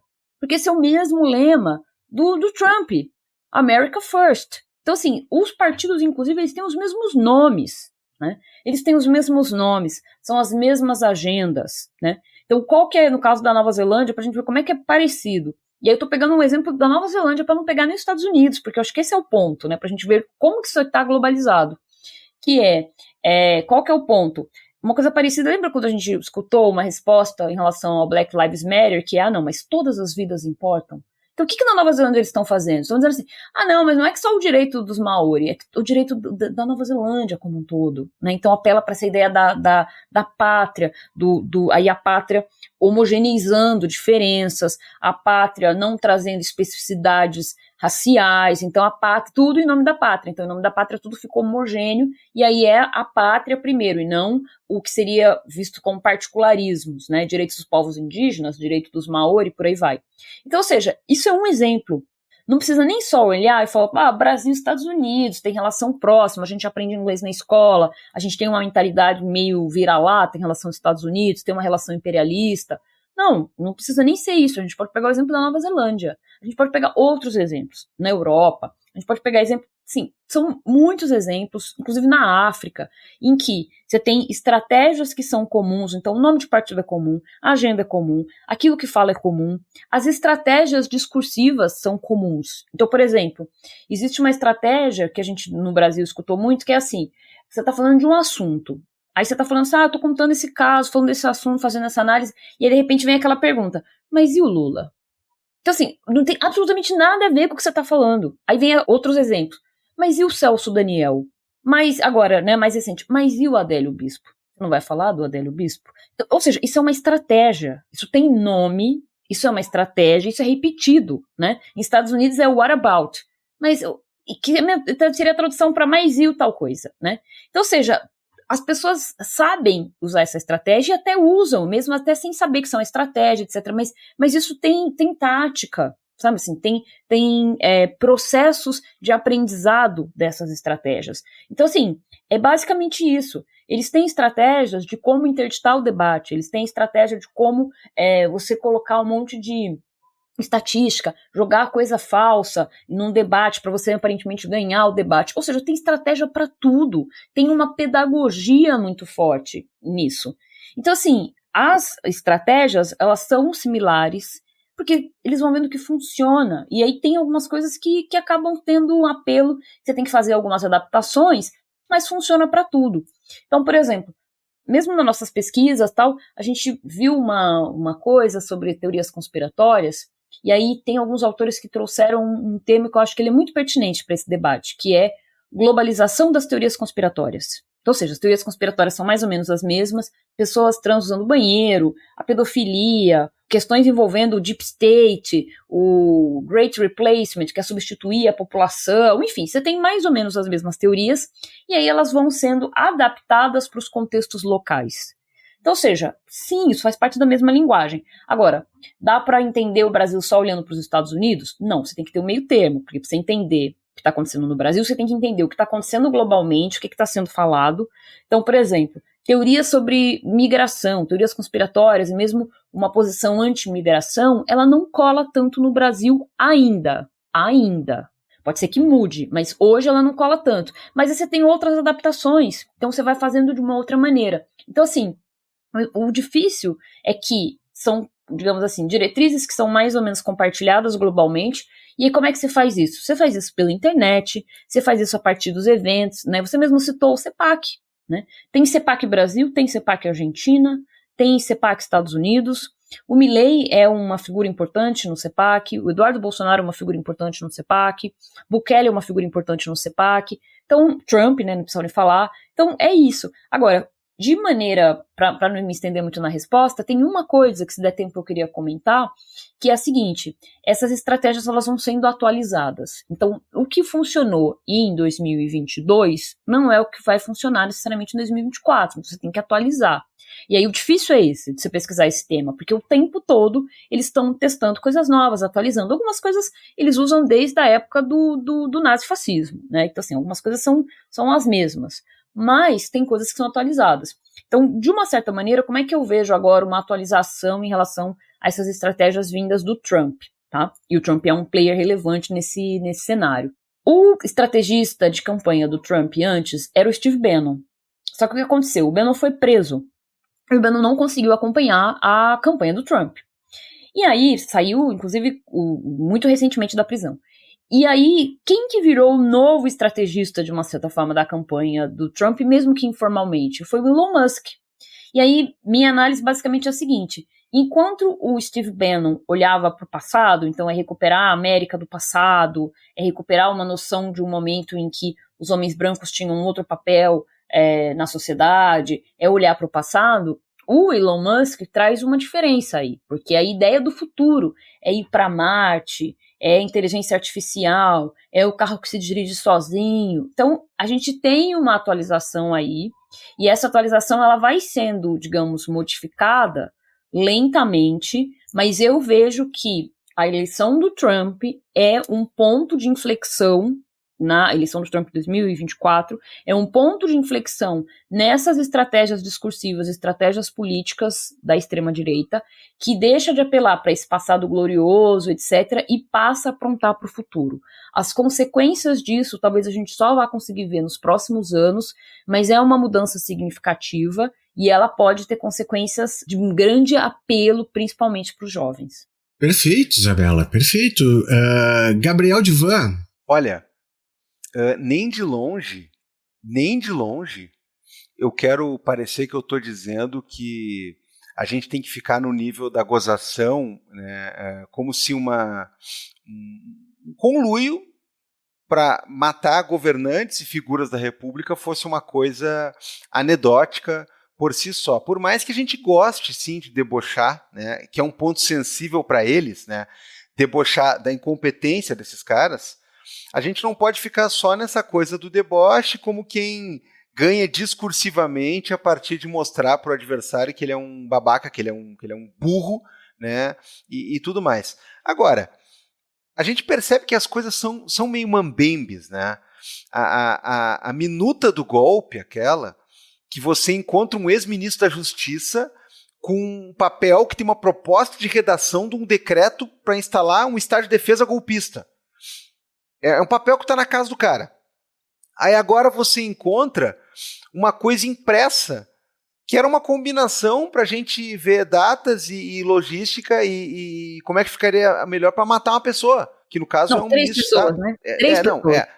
Eu me recordo da questão do Alexandre e tudo mais, mas são 3 pessoas, né? De fato são 3, né? E o cara vê o acesso aos WhatsApps que foram mandados, aos comentários que foram feitos, né, a partir dos telefones dos investigados. Assim, é tudo muito documentado e é tudo documentado de uma forma meio infantil, que inclusive ultrapassa aquela questão que é intrínseca ao militarismo, né, de ter tudo protocolado, de ter ordens, de ter hierarquia, de ter um plano de comando, dar um nome para a operação, aquela coisa, né? Mas assim, eu me pergunto, não dá para fazer uma relação direta, óbvio, porque não existe, né? Aparentemente, né, a gente não sabe até onde essas coisas vão em termos de maluquice. Mas uma relação entre o sujeito que foi lá e se explodiu com os foguetes na frente do STF e esse tipo de plano, eu acho que ela pode ser feita num outro nível, que é o seguinte, do desavergonhamento e principalmente, né, do que esses caras imaginam para um Brasil e para um futuro e do que eles acham que realmente é legítimo fazer. Nesse sentido, eu acho que o plano dos militares, repito, não estou rebaixando uma coisa como essa, alarmante, né, terrível, que merece punição rigorosíssima como essa, a pataquada que o cara fez lá, mas que se não fosse uma pataquada, né, ficou a milímetros de ser uma coisa muito mais grave. Me parece que se a gente pudesse pensar, não uma ordem específica, nem uma questão de maior ou menor ou tudo mais, mas me parece que o plano dos militares, dos kids pretos, né, ele tem muito de atuação de um cara como o dos foguetes, né, mais do que talvez o contrário tenha. Não me parece que o cara do foguete, até porque cronologicamente não foi assim, teria sido inspirado por coisas como essa. Me parece que ambos estariam inspirados por essa febre, essa coisa que está realmente no ar, essa coisa que pipoca nesses grupos de influência, que é esse tipo de solução. É bomba, é violência, é golpe, é pela pátria, é pelo capitão, é sei lá por quê. Então o cara vê que um sujeito que não tem experiência militarizada nenhuma, né, vai lá e tenta praticar um ato de uma maneira completamente ridícula e se imola no processo, né.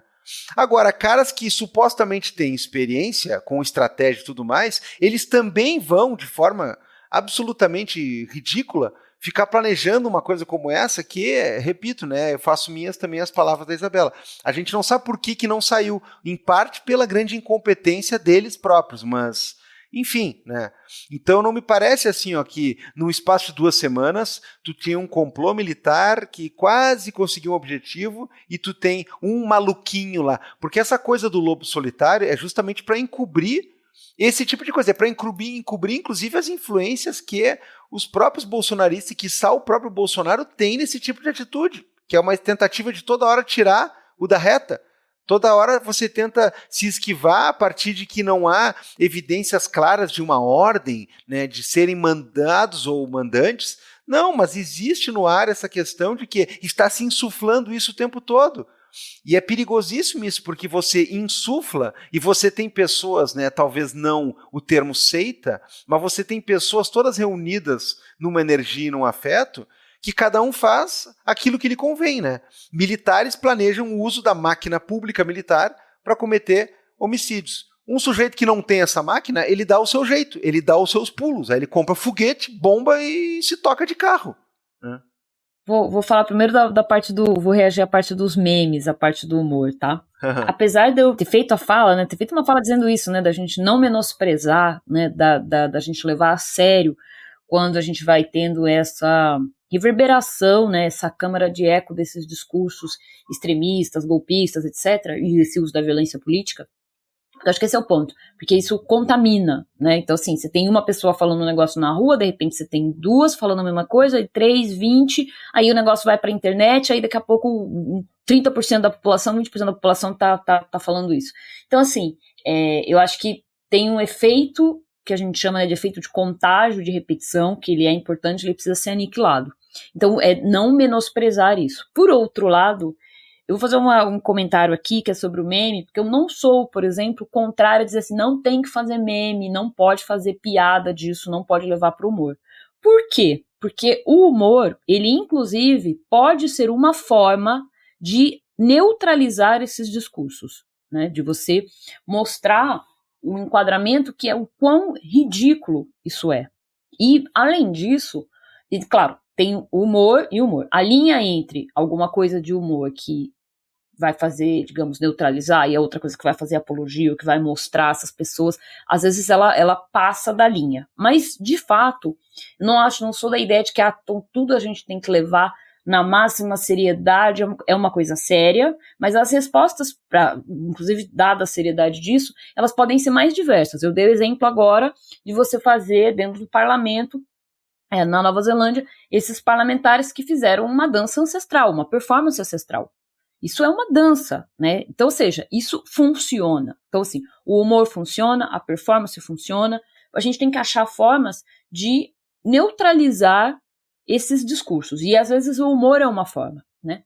E também o humor, eu acho que ele tem um processo que é um processo de cura, né? Porque a gente tá aqui conversando, a gente sabe da gravidade disso, mas se a gente parar para pensar mesmo, digamos assim, o buraco que a gente tá no Brasil em relação a esses temas é muito triste, né? É deprimente, né? É trágico. Então, de uma certa forma, o humor, ele nos ajuda a processar essas informações.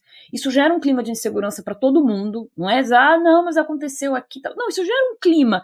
Socialmente a gente fica afetado, em maior ou menor grau. A gente sente medo, a gente sente insegurança, vem à tona uma série de afetos que são difíceis da gente lidar, né? De indignação, de revolta, dos mais variados. Então, o humor, ele é também uma forma da gente também conseguir encontrar respostas, da gente, de uma certa forma, se curar, digamos assim, né? Então, claro, existem memes e memes, existe humor e humor, nem tudo é igual.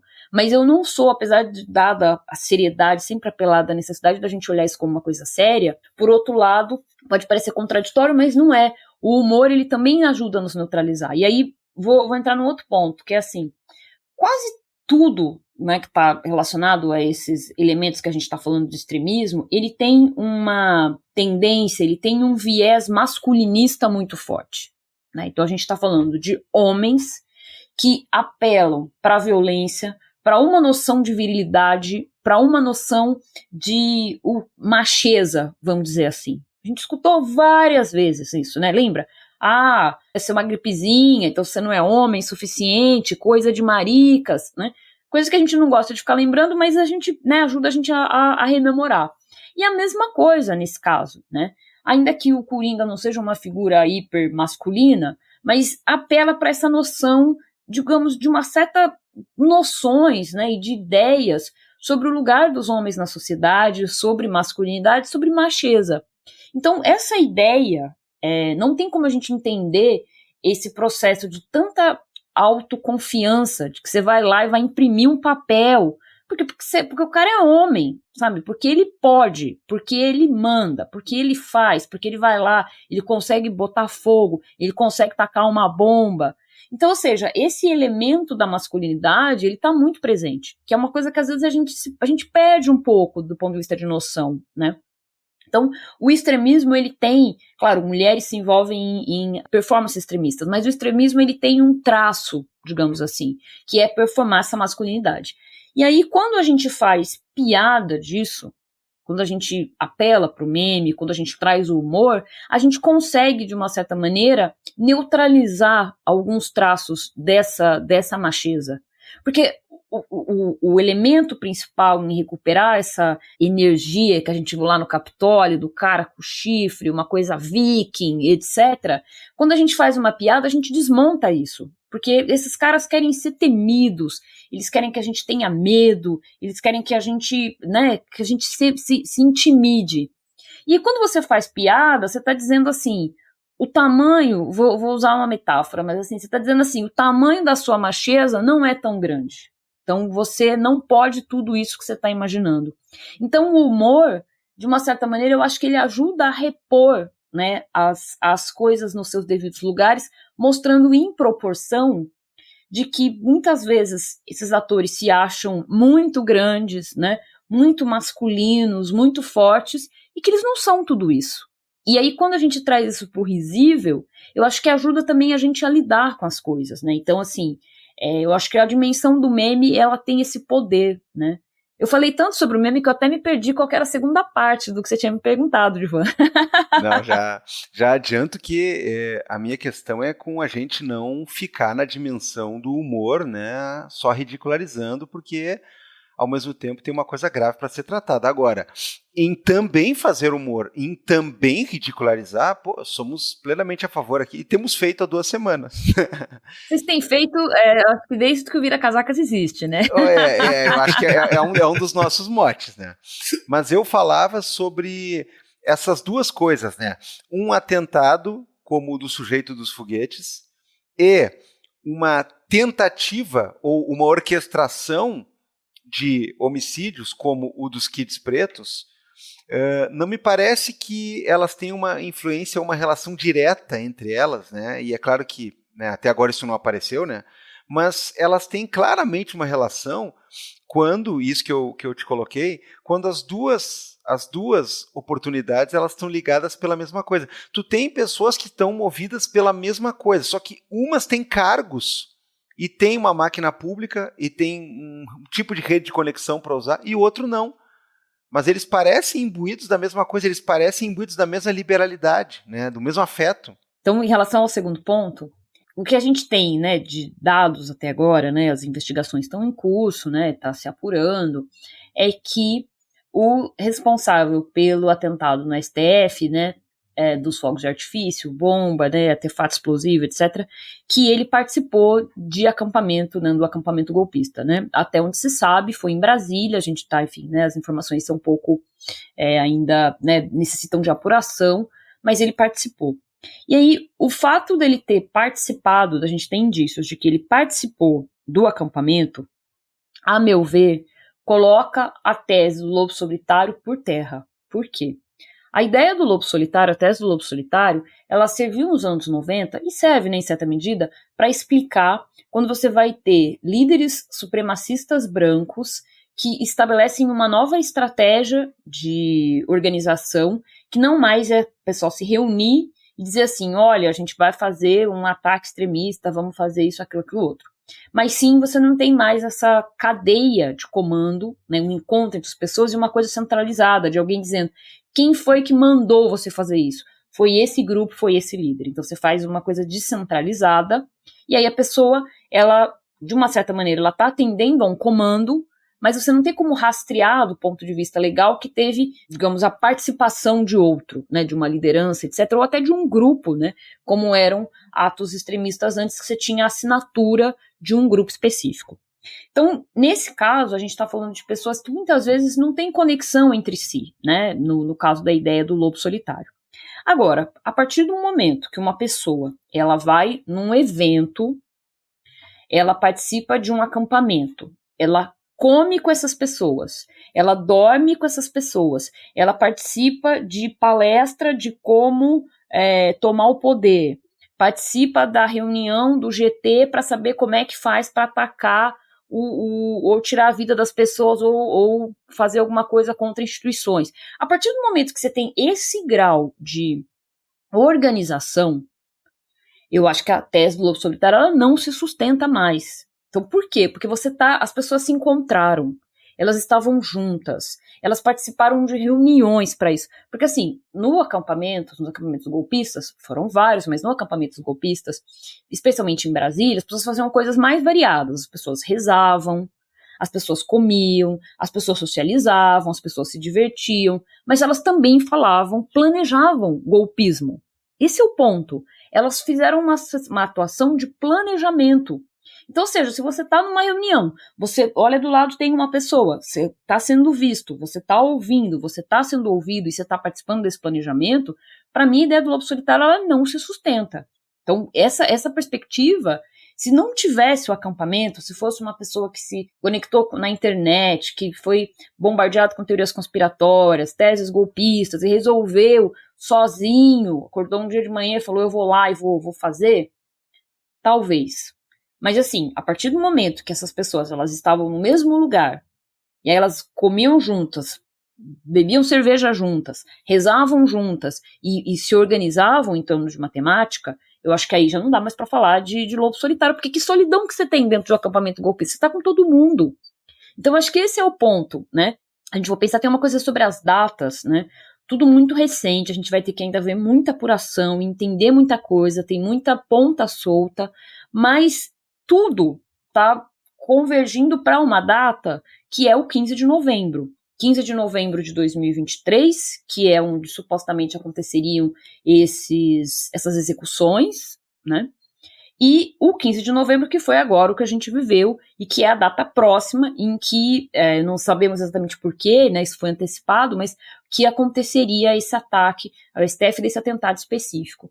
Então, assim, só o fato da gente ter essa mobilização de datas, elas nos mostram que a gente está falando de uma narrativa comum, a gente está falando de uma relação, uma teia, né? Então, assim, a gente no Brasil, a gente não vai mais ter sossego com um feriado nacional. 7 de setembro é perigoso. 15 de novembro, que não era uma data ainda não tinha sido assim, ainda associada aos elementos golpistas, mas agora já vai ser, agora já é.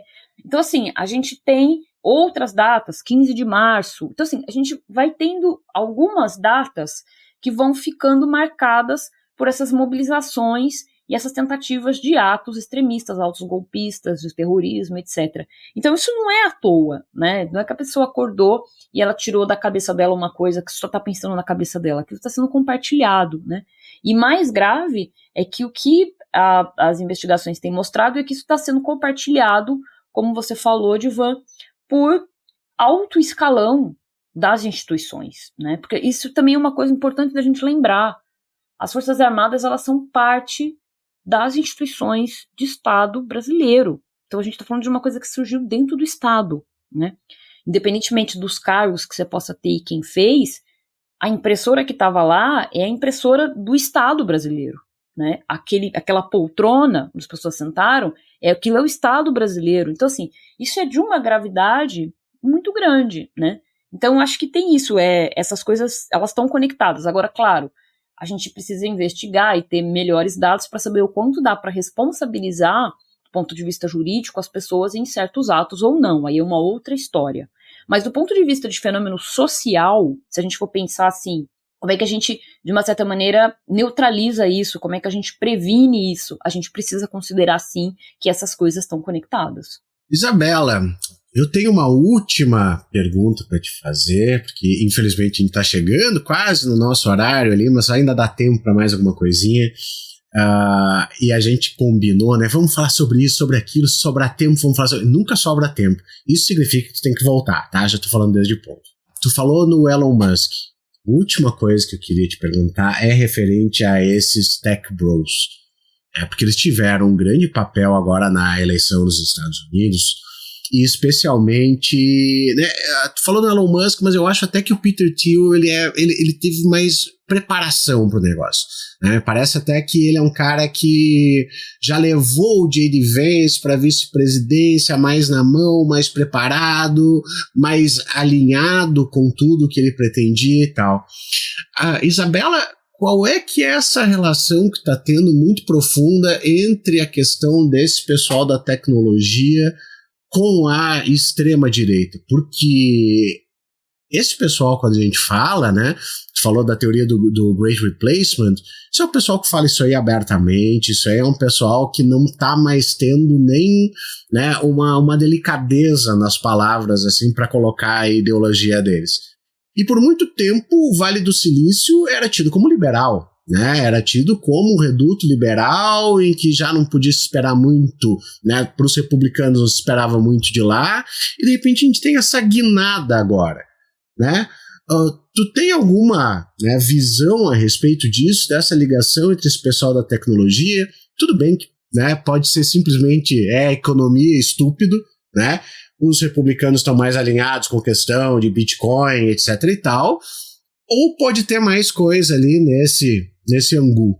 Primeiro eu diria que nem todas as big techs são iguais, né? Então a gente tem também uma questão aí envolvendo, por exemplo, Estados Unidos e China, né? A própria proibição do TikTok nos Estados Unidos está rolando, a gente ainda está vendo desdobramentos disso, como é que isso vai acontecer, etc., se vai acontecer. Então tem uma questão aí, que basicamente, como é que eu vejo isso? A internet surgiu como esse lugar em que não tem, inclusive dentro da própria lógica, né, do próprio discurso da época da globalização, e aí a internet se populariza nos anos 90 a partir da ideia de sem fronteiras, né, então não há fronteiras, né, então você pode criar a sua empresa de tecnologia em qualquer lugar do mundo, operar em qualquer lugar do mundo, para o mundo inteiro, né. Só que o que a gente foi vendo é que você tem um processo que ele é, nesse sentido, antiliberal, que é uma coisa de protecionismo do Vale do Silício, que é, sim, é para o mundo inteiro, mas desde que as empresas estejam sediadas aqui nos Estados Unidos, né, e que sejam empresas dos Estados Unidos. Então, eu acho que esse é um ponto importante da gente lembrar, né, que a gente está falando, inclusive, dessas disputas que envolvem grandes setores de tecnologia que estão fora dos Estados Unidos, como no caso de plataformas na China, que estão sendo vistas como rivais, né, dentro dos Estados Unidos. Então, essa ideia, por exemplo, de você proibir uma plataforma nos Estados Unidos, ela também é uma ideia bem antiliberal e bem de isolacionismo, né, que é essa doutrina do Trump. Então, a gente está falando basicamente, no caso do Vale do Silício. Então, acho que esse é um primeiro ponto, né, da gente entender isso. Mas considerando que mesmo também dentro do Vale do Silício você tem diferenças, né, e posições que são diversas. Agora, você tem sim uma parte do pessoal, que é o pessoal da chamada alt-tech, né, ou os tech bros, né, que estão apoiando o Trump e que, né, Elon Musk é um exemplo, o cara do PayPal é outro, mas basicamente é o seguinte, é que nesse caso especificamente tem várias questões envolvendo regulação também, né, porque está acontecendo com as indústrias de tecnologia uma coisa que está aparecendo muito no campo do meio ambiente, né, do debate sobre mudanças climáticas, que tem que ter limite, né, para o capitalismo, porque senão o planeta não vai aguentar. Mesmo que esses limites sejam longe de serem ideais, ainda é muito pouco, é uma coisa muito... Mas tem esse debate, né? Aconteceu reunião do G20 e esse foi um tema, né? Não é uma coisa mais que dá para você adotar um negacionismo climático tão aberto assim, né? Agora, como é que vai se comprometer? Se não vai, é outra história, mas tem esse discurso, né? Então, o que acontece? Quando você tem a tentativa de ter estratégias de regulação relacionada ao meio ambiente, esses grupos vão dizer assim, não pode ter regulação, a gente é contra a regulação. E a mesma coisa no caso do Vale do Silício, que é basicamente a necessidade, a urgência de ter limites para aquilo que eles chamam de liberdade de expressão, né? Então, liberdade de expressão não é o direito e a liberdade de cometer crimes na internet, né? De fazer apologia a crimes, apologia a nazismo, etc. Então, no final das contas, eu acho que tem muito esse debate sobre não ter regulação, e ele é contraditório, porque ele é um debate que ele, ao mesmo tempo, está dizendo, não tem que ter regulação, mas, por outro lado, tem que ter regulação quando se trata de proteger o meu e vai ser contra uma outra empresa fora do país. Então, ele é um debate que ele se mescla, digamos assim. E aí, nesse caso especificamente, tem isso, tem a questão de você ter limites para o que seria essa liberdade restrita de falar o que quiser, inclusive de cometer crimes.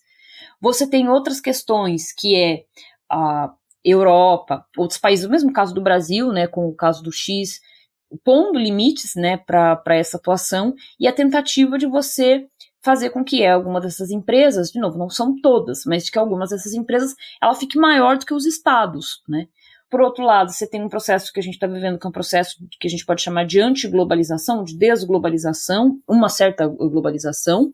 Então, a ideia de construir muros, né, America First, New Zealand First, é dizer basicamente o seguinte, não participamos de organismos e reuniões multilaterais, talvez o que a gente tenha visto da reunião do G20 seja, agora com o Trump, a última reunião multilateral desse tipo, porque o Trump dificilmente vai assinar um documento final que concorda com limites à liberdade de expressão, com questões relacionadas a limites e regulação ambiental. Então, é sobre isso, né? O Trump já tinha feito isso anteriormente, quando era presidente, né, em outras reuniões do G20, mas é isso que a gente está falando. Então, eu acho que é o fim dessa ideia de que você pode ter uma cooperação internacional e tentar encontrar saídas em relação à paz ou em relação a problemas como meio ambiente, ou seja lá o que for. Então, acho que, no final das contas, o interesse é esse, é um interesse que ele é o interesse de você não ter regulação, de você ser maior do que os estados que podem impor ou dificultar a vida de determinadas empresas de tecnologia. Muito bem, muito bem. Nossa Senhora, Gabriel Divan, nunca é tempo suficiente. Impossível. Nunca é. Mas eu tô feliz porque vocês, sem combinar aqui, ninguém aqui combinou, vocês levaram esse assunto no final para uma coisa que tem muito a ver com a minha dica cultural, cara. Olha ali, que maravilha. Olha só. Não, aqui o time tá fazendo telepatia aqui. Bom, a gente está chegando no nosso final do programa, mas a gente tranquiliza vocês porque vocês ainda contam com Isabela Calil um pouquinho mais, e com a gente não fazem muita questão, mas ainda contam um pouquinho mais com a gente também, porque vem aí as nossas dicas culturais, né? Aquele momento onde a gente dá indicação de livro, filme, peça de teatro, série, exposição, qualquer coisa que, tendo ou não a ver com o assunto e servindo ou não para você se tranquilizar um pouco mais ou se desesperar um pouco mais, ele vai ajudar a entreter você aí ao longo dessa semana até vir mais um episódio do Vira Casacas. Então a gente sempre lembra que as nossas dicas culturais são um oferecimento de O Artesão, pizzas para você assar em casa, pizza boa, não tem que ficar passeando por aí de motocicleta. Vai lá em O Artesão, todas as redes sociais, principalmente a das fotos, e dá uma olhada o que eles têm para oferecer. É só coisa de cair o queixo, de salivar. Mas, se você estiver em Porto Alegre, região metropolitana ou Criciúma, você pode, inclusive, você não pode votar no Trump nem na Kamala, nem no Pablo Marçal. Mas você pode pedir o Artesão usando o desconto, usando a mamata do Vira Casacas, que você não paga a teleentrega. Manda o zap lá para eles, pede a Zubeira, que é a melhor pizza, e diz assim, ó, eu escutei Isabela Calil no Vira Casacas. Aí quem paga a teleentrega é o Carapanã, ele mesmo. Bom, vamos lá para as nossas dicas culturais. E eu já vou me dar ao luxo de começar então, porque afinal de contas eu já falei que a minha dica tem a ver com o tema que vocês acabaram de discorrer, ainda que rapidamente, né? Sempre aquele convite para a nossa convidada retornar para falar mais e mais. Pessoal, eu li um livro recentemente que não é novo, ele já tem alguns anos, mas é um livro muito interessante, achei um tempinho para lê-lo, né? Desde sempre me batia a curiosidade e consegui botar em prática isso daí, é o livro da Anna Wiener, né, O Vale da Estranheza, que ela vai fazer um relato sobre o período dela no Vale do Silício e a impressão dela sobre aquelas empresas. No começo, eu fui até um pouco meio desavisado, porque eu imaginava que era uma coisa de relato pessoal misturado com ficção. E aí eu comecei a achar tudo muito literal. E aí depois eu fui ver que não, é uma questão de um relato pessoal de fato, né? Tanto é que em inglês o nome do livro é Uncanny Valley e A Memoir, né? Que vai ter justamente essa questão de você fazer um diário, você fazer um relatório. É quase que uma etnografia. E ela fala tudo com tanta literalidade, ela só não fala os nomes das empresas, mas você consegue identificar claramente qual é qual, né? Ela deixa detalhes bem explícitos, ela fala até nomes de pessoas, né? Não sempre, mas há nomes que ela inclui. E aí, cara, lá pelas tantas, o cara percebe que não é que é muito literal, não, é que nós nos acostumamos com o ridículo de uma maneira impressionante. Aquilo já é o normal para nós. Então ela relata aqueles absurdos, e aí tem uma coisa que vocês estavam comentando que eu achei fundamental colocar aqui nas dicas culturais também, que é justamente isso, né? Não existe uma questão de, pelo menos maioria, né, ou quiçá metade, né, vamos deixar barato, das empresas do Vale do Silício, das techs, né? Não existe com todas elas um discurso abertamente assim, sou fascista, sou um capitalista desgraçado. Não, o discurso da maioria é ao contrário. É um discurso liberal-democrata, né, pelo menos na vitrine, é um discurso de inovação, de criatividade e tudo mais, mas a forma como, a gente já sabe disso, mas ela coloca da maneira mais crua possível, a forma como tudo isso aí foi absolutamente sequestrado por uma lógica que é perversa, por uma lógica que está, ao fim e ao cabo, mais aliada com uma visão de mundo de um Trump da vida do que de um artista, né? Porque eles adoram fingir que são espécie de poetas, artistas, loucos, né? E tudo mais. A forma como isso aí é um disfarce completamente ridículo e como a Anna Wiener pesa a mão para mostrar os ridículos, né? E a personagem dela mesma, que é a experiência dela, é sempre alguém que analisa tudo com muita questão sarcástica, mas às vezes se deixa um pouco levar, às vezes se seduz um pouco, mas daqui a pouco pensa e meu Deus do céu, o que é isso tudo aqui, né? É muito, muito, muito interessante. É um retrato bem bacana da nossa era, se assim se pode dizer. Muito bom, minha vez agora, Gabriel, já está aqui linkadinho, lembrando que você pode comprar, deve comprar, com o link do Vira Casacas, se for comprar. Eu assisti, pessoal, assim, né, pra gente relaxar um pouquinho a mente, eu tô assistindo um seriado bem bobinho, mas que eu tô achando bem divertidinho, então assim, se você tá com vontade de não pensar muito nas coisas, né, porque de terrível já chega a realidade, Gabriel, acho que tu vai gostar desse seriado, que é um seriado que se chama Hysteria. Ele é sobre um grupinho de jovens que está no 2º grau e eles têm uma banda de heavy metal e eles acabam se aproveitando do pânico satânico para fazer sucesso, sabe? Então eles pegam ali que a galera tá com, né, acontece um evento, né, some um rapaz e tal, não vou dar spoiler, mas daí o pessoal começa, acho que isso aí tem a ver com culto, tem a ver com satanismo, os caras dizem, pô, a gente já toca heavy metal, vamos botar uns troços satânicos aqui na nossa banda para ver se o pessoal começa a aparecer nos shows e funciona, né? Só que começam a acontecer outras coisas, então, de querer culpar eles pelo acontecido. E tem um monte, é claro, de exatamente histeria, né? Acontecendo uma histeria coletiva, o pessoal vê o demônio, etc e tal. Então, assim, levinho, divertidinho, não esperem uma obra de arte, não é o nosso Pinguim, né? Mas assim, quer relaxar em 8 episódios ali, você só vai encontrar caído do caminhão, tá? Não tem nenhum outro lugar, então aproveite ali, vamos deixar linkado também, tanto no Instagram quanto no site vai ter o IMDb ali do Hysteria, muito bacana. Olha aí, o tipo de coisa perfeito, né? Final do ano, os índices de ninguém aguenta mais estão altíssimos, né? Então acho que tem mais é que ver esse tipo de coisa. Bom, vamos lá para a nossa convidada. Isabela, dica ou dicas no plural, o que você bem entender aí que seria bacana que os nossos ouvintes se ligassem.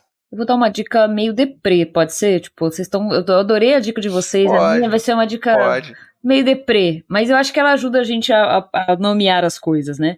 Nesse momento em que é tão difícil, não é fascista, não é fascista, é exagero chamar de fascista, não é, ainda existe fascismo, etc. Eu vou recorrer como dica ao sempre atual ensaio do Humberto Eco, que em português virou um livrinho, né, acho que pela editora Record, que se chama Fascismo Eterno, tem também na internet, fácil de achar, que é uma conferência dos anos 90, e, enfim, é facinho de ler, porque é bem coloquial, é curto, e eu acho que ajuda a gente a definir bem esses termos quando começar a aparecer com mais presença no debate na mídia. Isso apareceu nos Estados Unidos, né, quando um assessor de Trump disse que Trump era fascista, e aí ele explica, eu acho que é fascista por conta disso, conhecia Trump intimamente, participou da primeira gestão do Trump, e aí diz com todas as letras que Trump é um fascista. Então eu acho que vale a pena a gente ler para ter embasamento, para entender esses termos e entender, infelizmente, a atualidade e a permanência desses termos. Olha aí, mas não é nada deprê, pô. Ler Humberto Eco nunca é deprê, cara. Contrário. Leu o Fascismo Eterno e depois leu o Baldolino, daí fica aquele negócio meio, né, um pouco de droga, um pouco de salada, assim, fica tudo certo. Cara, mas eu amo vários do Humberto Eco, mas tem aquele de uns anos atrás, do Cemitério de Praga, que é basicamente o inventor das fake news, né? O enredo é sobre as fake news, né? Do século XVIII. E eu ainda agora fiquei pensando sobre como é que vai ser o nome do filme da Isabela, se vai ser o Adeus Aécio? Esse, se eu acordar em 2014 e me contar um negócio, né, cara, vai ser o Adeus Aécio, como é que vai ser o nome do filme, será? Vamos pensar nisso aí. Gostei do Adeus Aécio. A gente já sabe, dá pra fazer esse filme ainda, porque tem um senhor já recolhido em casa, há muito tempo, já aposentado. Ultimamente ele era chamado para dar opiniãozinha, ele não é chamado mais, ele está bem quietinho. E aí você faz um filme sobre 2012 para cá, por exemplo, e ele acorda e ele tem que dizer o que aconteceu com o Brasil e com o partido dele, né? É bem interessante isso daí, né? Inclusive ele olha assim, ele olha na TV assim a notícia, o vice-presidente Alckmin, ele pensa, opa, ganhamos! Aí você, não, vovô, calma. Enfim, né? Excelente. Pessoal, estamos chegando no fim. Isabela, obrigado por ter tirado um tempo e vir aí conversar conosco. A gente estava com muita saudade. Não demore mais tanto para voltar, por favor, tá? Que o pessoal já vai, né, mais um pouquinho já vai começar a pedir de novo. Não demoro não, sempre um prazer e as conversas são sempre ótimas. Então tá bom. Gabriel Divan, vamos dar um tchau pro pessoal. Homens normais, homens inocentes, já sabem como é que é. Ao contrário dessa catrefa aí de que nós temos falado, né? Somos homens inocentes, no sentido literal da palavra. Muito bom. Tchau, pessoal. Tchau.